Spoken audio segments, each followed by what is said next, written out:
In a tent hiding spot. This is based on the story, but how the absolute living hell did William get away with this, okay? Hiding the bodies in animatronics? Dude, the smell of rotting bodies would absolutely ruin anything. And the heat from the animatronics moving would speed up the actual decomp of the bodies inside, thus making it worse. And the animatronics are in front of other children every single day, okay? Like, parents even started complaining that the animatronics were leaking mucus and blood, as well as, quote, smelling like death, okay?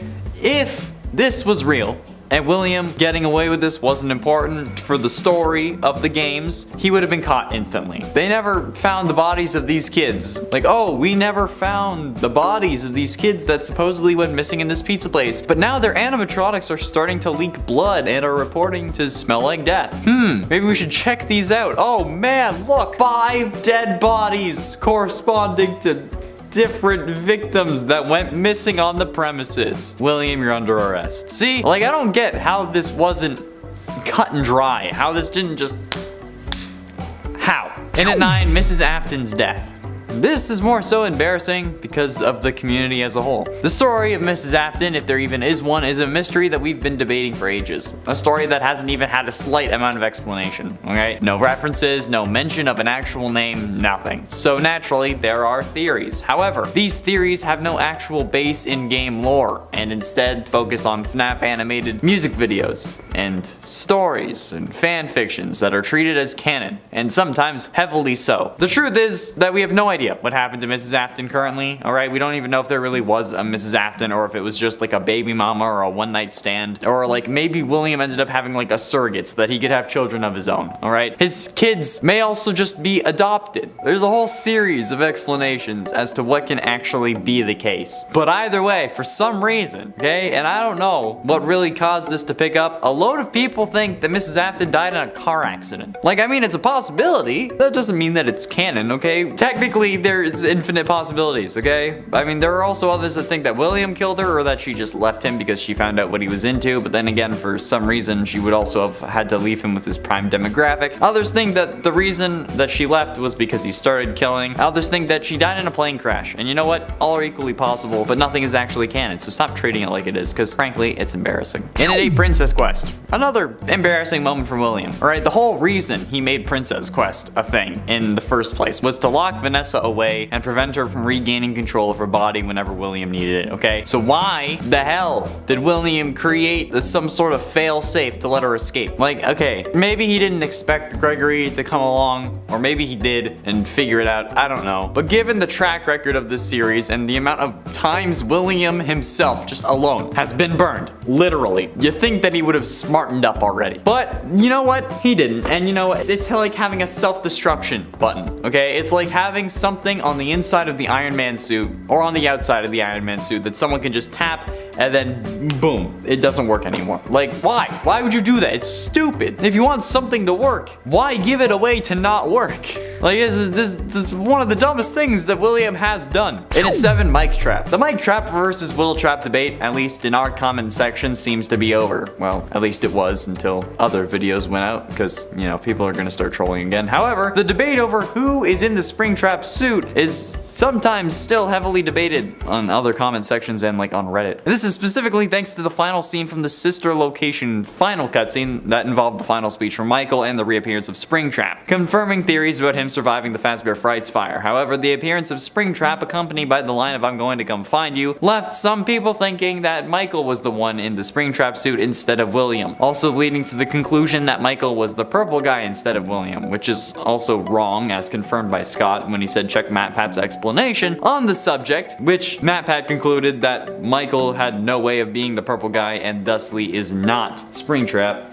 But, you know, people are still yelling about it. Even Scrap Trap reignited this debate. Like, people now think, or at least used to also think, that Scraptrap was Michael or William, and that Springtrap was William or Michael. And it's 6, Pizza Bot. One of the most interesting things to me in Security Breach was the Pizza Bot minigame, where you choose to go to the bottom of the Pizzaplex, and then like you go through the vent and try to escape the Pizzaplex instead of going through L chips. At that point, you end up getting locked in a security office where Chica is outside the only working door. So to lure her away, you need to make a pizza using one of the chef bots. So then she goes and gets the pizza, and then you can leave through the door. It's actually like a really cool look into like the Fazbear Kitchen and how it operates now, with service bots kind of taking up the positions of people because they can be unpaid, but also I'm guessing are more reliable to not kill people than humans, which is kind of funny when you're talking about this series. However, the funniest part about it was when I got stuck in the sauce machine and decided to say, "Oh no, Step Chica," and that's what made this embarrassing for me. I said in a different video I would talk about it at some other point, and this is that point, okay? I don't know how it happened, but when I was making the pizza, I got phased into the sauce machine, which resulted in me being unable to actually finish the pizza, so I just had to wait to be jump scared to retry. But while I was waiting, I decided to say, "Oh no, Step Chica, I'm stuck in the sauce machine. I hope nobody comes by and licks sauce out of my," and then I won't finish that sentence because I think it's fairly evident where I was going. Yeah, that was a low moment for the barnacle. Halfway through into number 5, real life. The Twitter account Diamond Zia on June 27, 2020 tweeted out 3 photos with the line, "FNAF will be real in 48 hours. These pictures were of news articles. One from USA Today titled 5 children have gone missing inside Chuck E. Cheese. Parents report smells coming ...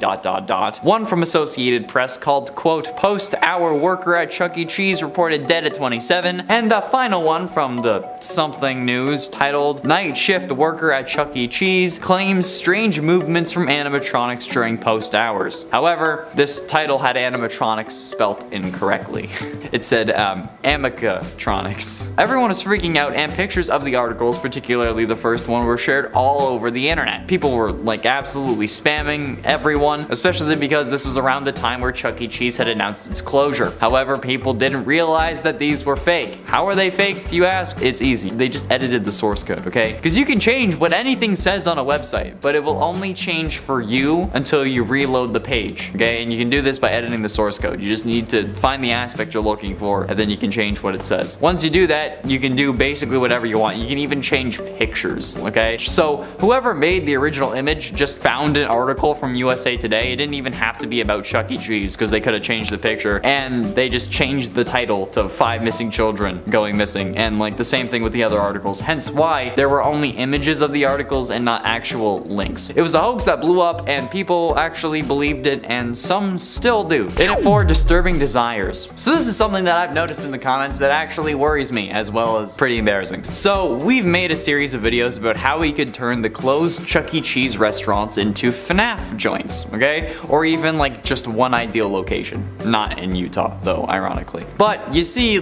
in the comments of those videos, which you should totally go watch, by the way, then share them with Scott, because I want to kind of do that even if it's just open for like a week or a weekend. And I mean, like, if Mr. Beast can open fast food, I'm sure Scott can make this happen, okay? The comments, though, on those videos are full of various people telling me how they think it would be a great idea, because then they could die in the FNAF restaurant and go on to possess an animatronic.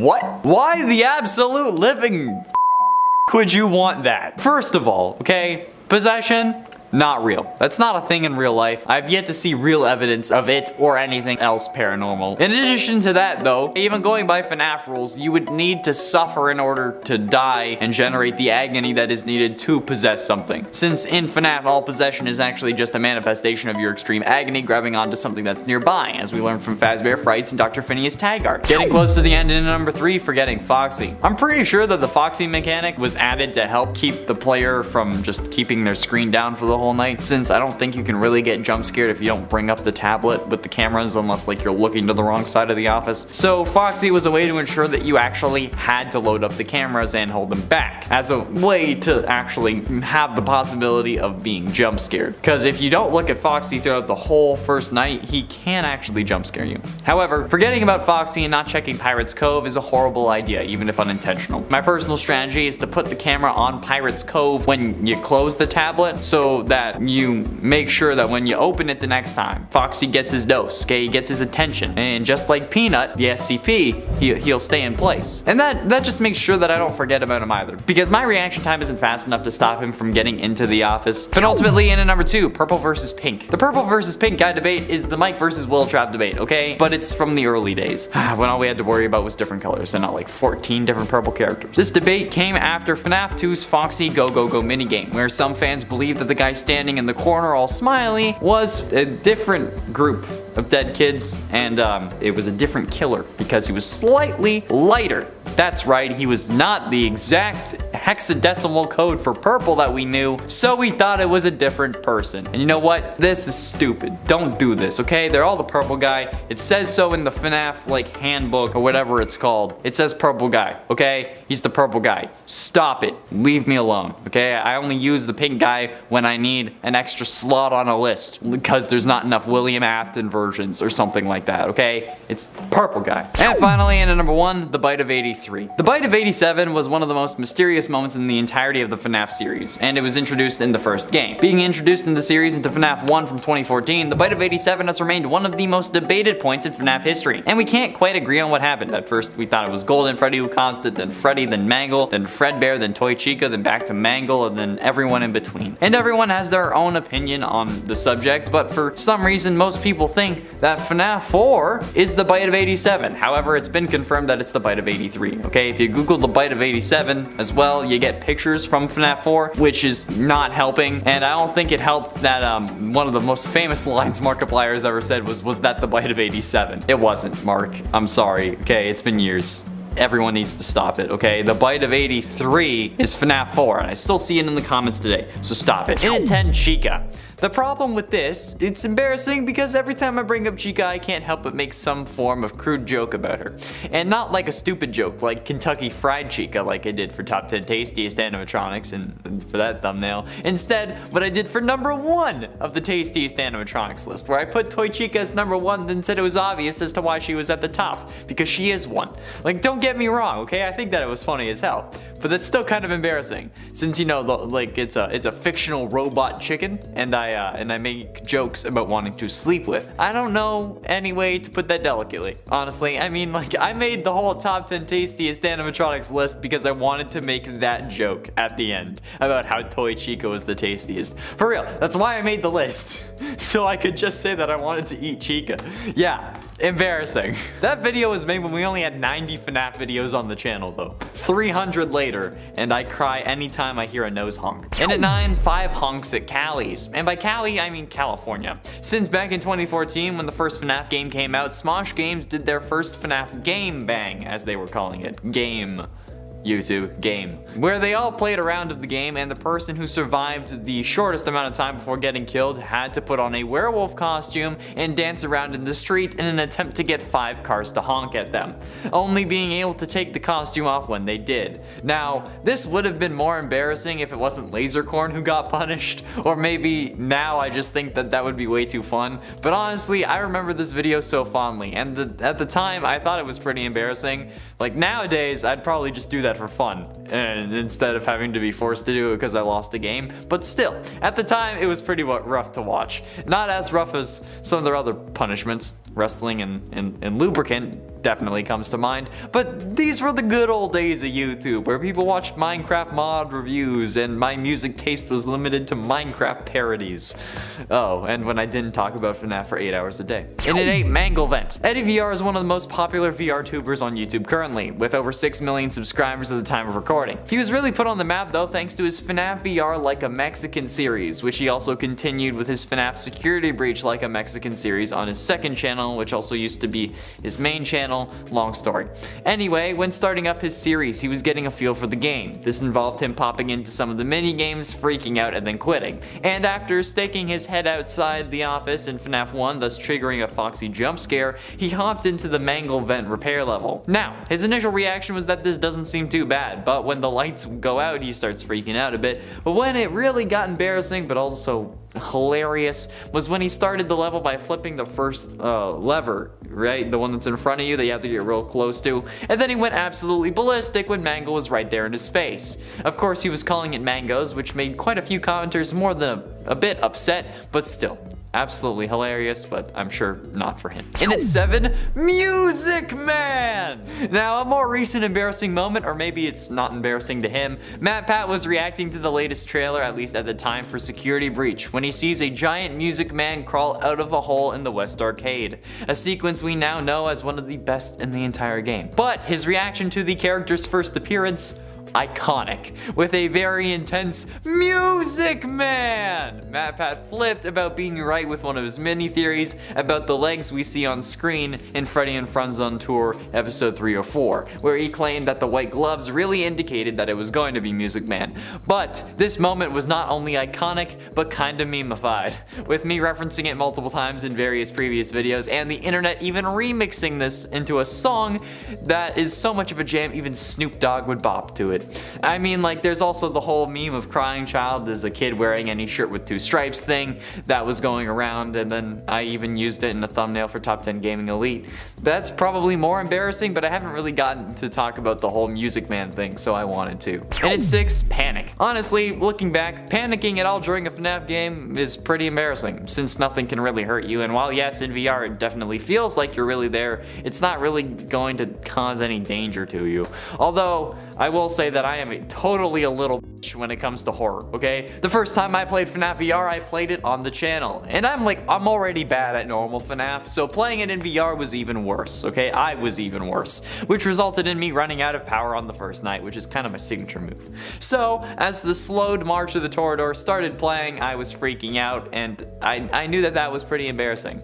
But not only that, I actually then proceeded to survive the night since the time hit 6 AM, thus making all that panicking worthless and for nothing. I'll let you in on a little secret though, okay? Well, what you saw was embarrassing. The reason I find it so embarrassing was because I was closing my eyes in the headset. Yeah, I had planned on reacting to the jump scare sound, since I would be able to tell audio-wise and I wouldn't have to deal with Freddy in my face. But yeah, closed my eyes in a VR headset because I'm a little bit. Halfway through, into number 5, Springtrap rule. One of the other most embarrassing things that, while may not have happened to anyone or in any of the FNAF games, is just the sheer amount of famous internet rule images and videos that there are for these characters. But like, okay, look, with Chica, I get it. God damn it, there I go again. But the worst one of all, at least I think on the embarrassment scale, is Springtrap rule 34. Art. That rule being for anything you can find on the internet, somewhere, somehow, there will be an adult version of that content. And unsurprisingly, FNAF and even Springtrap are not immune to this rule, unfortunately. But just think about that for a second, please. Most people consider William Afton to be dead, even if he's not actually dead. Which means that most people who look at this are looking at a dead serial killer's rotting corpse stuck inside an animatronic that has shoved every inch of him with metal and robotic bits and thinking, damn, that's sexy. I've had people DM me these forms of Springtrap images before. Like, bro, what? Why? Like, he's literally a man who should be dead, but is being kept alive by the spirit of one of his kid victims, and you want to see him flog the dolphin? This is the reason that God left in Supernatural. God has left the chat. Jesus has left the chat. Allah has left. Everyone has left. Satan has left the chat. And at 4, FNAF 4 prediction. Oh, look at that. Once again, MatPat is on this list. However, I've made enough digs at myself. It's kind of equal, so I think it's allowed. But during the build up to FNAF 4, we really had no idea what was going on. And then once it released early on, MatPat thought that he had won, saying that in a rush to actually release FNAF 4, Scott missed a huge detail that made the game actually impossible, without even pointing out how anything is possible in a series about animatronics being possessed by the souls of children and a killer who literally can't die. The entire theory relied on the point that this was the bite of 87, something that last time I noted is one of the most embarrassing debates in all of FNAF history, saying that if the frontal lobe of the brain had been removed by an animatronic, the kid that we play as wouldn't feel fear, thus the nightmare animatronics were impossible. And you know what? This would have been true had this have been the bite of 87. However, we now know that that is not the case. But since since MatPat was stuck in con season, we'll give him a bit of a pass here. But seriously, looking back, it's pretty cringe, especially with what we know now. Like, looking back on any past theory, especially my own when more evidence comes to life, is a pretty rough deal, but yeah. Getting close to the end, and in number 3, the Puppet. The Puppet is one of the most iconic characters ever in the FNAF space. The character that gave life to other animatronics and William Afton's first victim, but also one of the simplest characters to contain. All you need to do in FNAF 2 to avoid the Puppet is keep the music box wound. The game even tells you when it's running out of juice with a flashing icon on your screen, and then even a flashing icon next to the camera that you need to go to wind up the box. So imagine how embarrassing it is to get jump scared by the Puppet when the game gives you a million warnings that you're about to be jump scared. Yeah, pretty embarrassing. And it's even worse in FNAF VR, since thanks to the way that it's set up, you just need to keep your finger on the wind button and then use your other hand to worry about the lights and the Freddy mask. That's it. It's one of the easiest FNAF VR levels because of this. But people still get jump scared by the Puppet. And it's unfortunate really, but still creepy because the way the Puppet walks up to you in FNAF VR. At least like that way you literally see it coming, although at that point you also can't really stop what's happening. It explains how he got there though. He didn't just jump from his room and go around corners. And ultimately, in at number 2, was that the bite of 87? Markiplier is commonly known as the FNAF King. Some consider Doco the FNAF King, others MatPat. And despite our over 400 FNAF videos, nobody really thinks that I'm the FNAF King, despite me literally having King in my username, but that's fine, I'm not salty. However, the biggest embarrassment, at least in my eyes for Mark, was the infamous line, "Was that the bite of 87?" said after watching Crying Child get chomped on at the end of FNAF 4.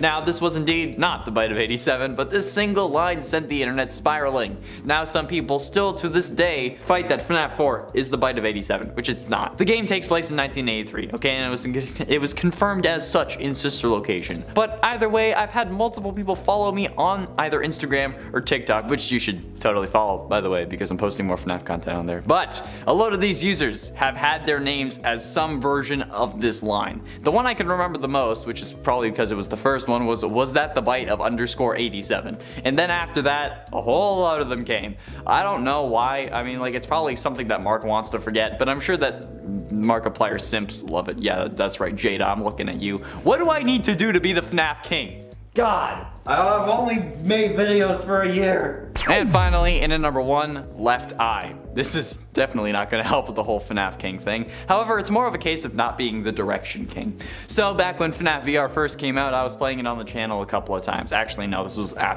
like 2 years after it first came out. But when I first got it, like I mentioned previously, I was secretly closing my eyes because, again, I'm a little... However, the most embarrassing time for me was when I was trying to do parts and service levels. It starts off with Bonnie, and in becoming the purple guy in FNAF VR, which is a video on the channel that you should check out, the first instructions are to remove Bonnie's left eye. Now, I pulled out the left eye, but I kept getting jump scared, so I figured I was doing it too slow, or too fast, or I was hitting Bonnie instead of just pulling out the eye, so I tried it, and I kept trying, and I tried a lot, each time getting jump scared. And it wasn't until after the video, after I had filmed it and was editing it, that I realized that I was pulling out my left instead of Bonnie's left, which is a really stupid way of putting it, but I guess it makes sense given the series we're talking about here. Yeah, that was a rough one. I loved the comments on that video though. I was red-faced for like a month after this until I finally got my redemption.